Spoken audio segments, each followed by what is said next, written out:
आप देख रहे हैं दुनिया भर की खबरें और ये रही आज की सुर्खियां। टूट सकती है बेंजामिन नेतन्याहू की सरकार, कुर्सी के पाए नहीं रहेंगे चार। हरेदी ज्यूज के ड्राफ्ट पर सियासत गरमाई। इसराइल का बड़ा दावा, खान यूनिस में हमास के अंडरग्राउंड अड्डे को उड़ाया। सीनियर हमास लीडर्स की बॉडीज की तलाश जारी। गोलान हाइट्स पर सीरिया इसराइल के बीच टेंशन जारी। इसराइल ने दी तबाही की धमकी तो सीरिया ने दी सफाई। यूक्रेनी सदर ज़ेलेंस्की का सरप्राइज ऑफर, ट्रंप और पुतिन की समिट तक सीज फायर के लिए तैयार है यूक्रेन। और आयतुल्लाह खामनेई का अमेरिका को सख्त जवाब, कहा ईरान के न्यूक्लियर प्रोग्राम का तुम कुछ नहीं बिगाड़ सकते। देखिए और सुनिए पूरी तकरीर।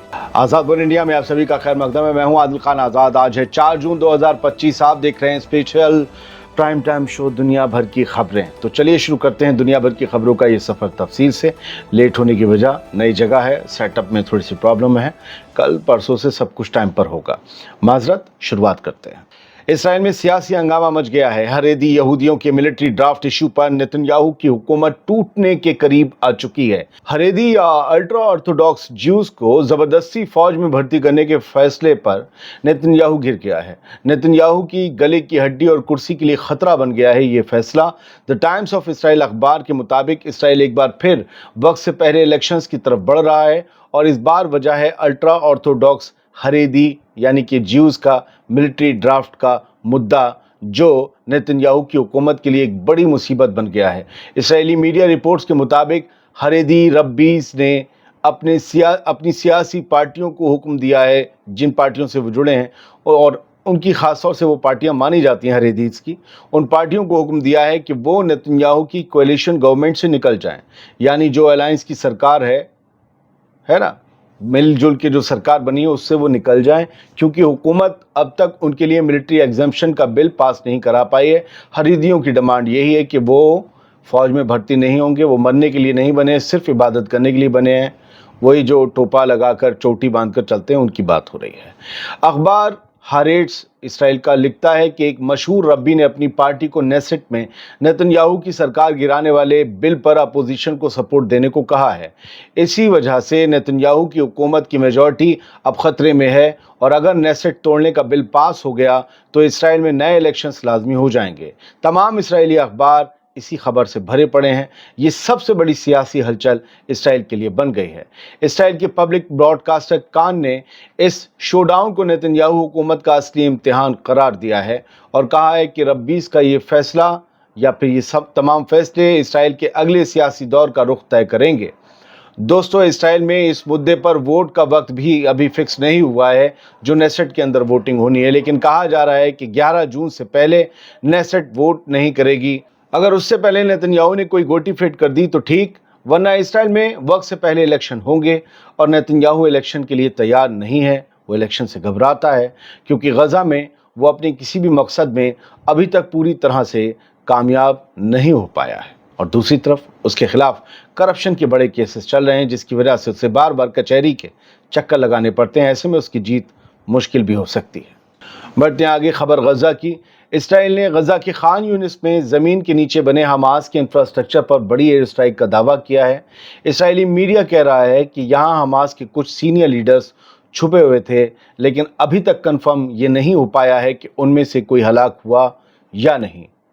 आईडीएफ इस वक्त वहाँ पर मलबे में जांच कर रही है, ये जांचने के लिए, ये देखने के लिए या ये पता करने के लिए कि क्या कोई हमास का टॉप कमांडर उस वक्त वहाँ पर था या नहीं। फिलहाल ये खबर अभी अपडेटिंग है और इसमें कुछ तब्दीलियां हो भी सकती हैं। बढ़ते आगे, सीरिया और इसराइल के बीच जो टेंशन बढ़ रही है उसका जिक्र करते हैं। गोलान हाइट्स पर कल 2 रॉकेट गिरने के बाद सीरिया ने साफ कह दिया कि वो किसी भी मुल्क के लिए खतरा बनना नहीं चाहता। ये इसराइल को एक दलील थी। इधर आईडीएफ ने कहा है कि ये रॉकेट्स सीरिया की तरफ से ही फायर किए गए और 1 साल में ये पहली बार हुआ कि इस तरह की फायरिंग सीरिया की तरफ से इसराइल पर हुई है। इसके जवाब में इसराइल ने आर्टिलरी फायर किया और बाद में पूरे सदर्न सीरिया पर एयर स्ट्राइक्स भी की। इसमें एलिजली सीरियन रिजीम के वेपन्स को, उनके हथियारों को निशाना बनाया गया, जैसे पहले बनाया जाता रहा है। इसराइली मीडिया के मुताबिक सीरिया की मिनिस्ट्री ऑफ फॉरेन अफेयर्स का कहना है कि सीरिया कभी किसी के लिए खतरा नहीं बना और ना बनेगा। उन्होंने इसराइली स्ट्राइक्स को सीरिया की हाकमियत की खुली तजलील और रीजन की टेंशन्स को और बढ़ाने की साजिश करार दिया। सीरिया ने यह भी कहा कि उसका रॉकेट फायर से कोई लेना देना नहीं है। सीरिया के मुताबिक ये किसी तीसरी पार्टी की साजिश हो सकती है जिसका मकसद इस पूरे खित्ते को, इस पूरे रीजन को बेचैनी में डाल देना है। इधर इसराइल का कोई भी मिनिस्टर हो वो धमकी देने से बाज नहीं आता। फिर डिफेंस मिनिस्टर की बात करें तो उसकी धमकियां बड़ी होती हैं। इसराइल काट्स ने सीरिया को बड़ी वार्निंग देते हुए कहा है कि इन रॉकेट हमले से जेरूसलम नाराज है और जेरूसलम पूरा जवाब देगा, यानी इसराइल जवाब देगा। अहमद अल शरा की हुकूमत खुद को तैयार रखे, ये कहा गया है, धमकी दी गई है। दोस्तों, मिडिल ईस्ट में जंग का एक और नया पहलू उभरता नजर आ रहा है, जिसमें सीरिया और इसराइल एक बार फिर डेंजर जोन में आकर खड़े हो गए हैं। बात यूक्रेन और रूस की। व्लादिमीर ज़ेलेंस्की का एक नया फॉर्मूला सामने आया है। ट्रंप और पुतिन के समिट तक वॉर रोकी जाए, जंग रोकी जाए, ये ज़ेलेंस्की ने कहा। यूक्रेन ने अनकंडीशनल सीज़फायर का ऑफर दिया है, ये सबसे बड़ी चौंकाने वाली बात है। तफसील समझिए। यूक्रेन के प्रेसिडेंट व्लादिमीर ज़ेलेंस्की ने एक सरप्राइज सीज़फायर प्रपोजल दिया है, जिसमें उन्होंने कहा कि यूक्रेन बिना किसी शर्त के जंग रोकने को तैयार है, बस ट्रंप और पुतिन के दरमियान समिट होने तक अमन बरकरार रहे।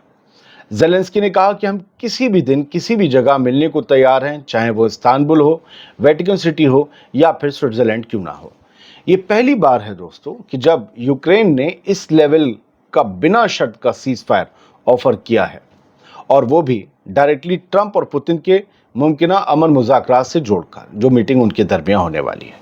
वैसे दोस्तों, ज़ेलेंस्की का ये ऑफर रशिया पर डिप्लोमेटिक प्रेशर बनाने की कोशिश लगती है, और दूसरी तरफ ट्रंप को एक ग्लोबल पीस मेकर यानी पूरी दुनिया का अमन का पैरोकार बनाने का मौका देने की चाल भी हो सकती है यूक्रेन की तरफ से।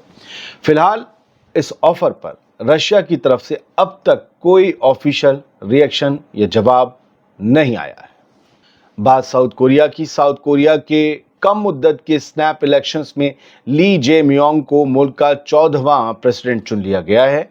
ये इलेक्शन जीतने के बाद दुनिया भर के लीडर्स ने ली जे मियोंग को मुबारकबाद दी और साउथ कोरिया के साथ ताउन और दोस्ती बरकरार रखने का इजहार किया।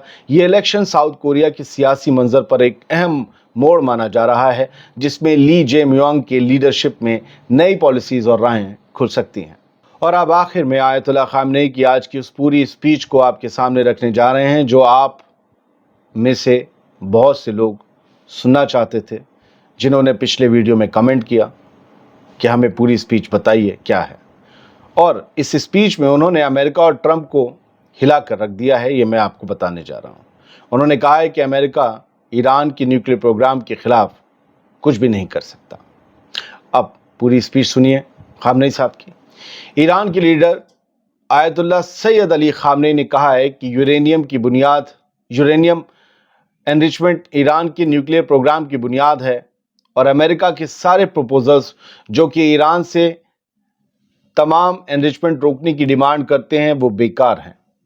खामनेई ने तेहरान में इमाम खुमैनी के मज़ार पर उनकी 36वीं बरसी के मौके पर कहा, अमेरिका चाहता है कि ईरान अपनी न्यूक्लियर इंडस्ट्री ना शुरू करे या फिर ईरान के पास उसकी अपनी न्यूक्लियर इंडस्ट्री ना हो, अमेरिका पर हम डिपेंड हो जाएं या हम उसके मोहताज हो जाएं। अमेरिका ये चाहता है, लेकिन ऐसा हो नहीं सकता। उन्होंने कहा कि हमारा जवाब यह है कि वो यानी अमेरिका इस मामले में कुछ नहीं कर सकते। उन्होंने अमेरिका की पिछली पॉलिसीज़ को याद दिलाई, जहां 1980 में अमेरिका ने ईरान को 20% एनरिच यूरेनियम देने से इनकार किया था, जो दिखाता है कि अमेरिका भरोसेमंद नहीं है। खामनेई ने वी कैन के स्लोगन पर जोर दिया।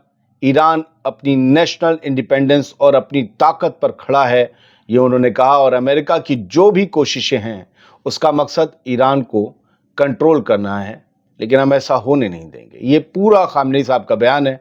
बार बार मैं उनका नाम नहीं लूँगा, आप समझ लीजिए जब ये बयान ख़त्म होगा ये बुलेटिन ख़त्म हो जाएगा, तो मैं उनके बयान को कंटिन्यू कर रहा हूँ उन्हीं की तस्वीर और बयान के साथ। उन्होंने इस्लामिक रेवोल्यूशन को एक ऐसी ताकत बताया जो वेस्ट के लिए सरप्राइज थी, जिसमें एक अकेले मजहबी रहनुमा ने बिना ज़्यादा रिसोर्सेज के मुल्क में अमेरिका और इसराइलियों को खारिज कर दिया।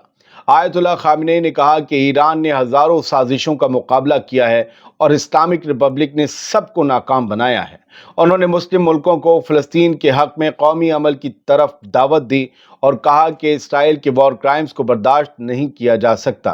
خامنئی نے امریکہ کو ریجن سے نکلنے کا حکم دیا اور کہا کہ کسی بھی اسلامک مملکت کی طرف سے اسرائیل کو سپورٹ دینا بڑے شرم کی بات ہوگی۔ آخر میں انہوں نے کہا کہ زائنی رجیم کا نیچے گرنا لازمی ہے اور وہ خود بخود تباہ ہو جائے گی۔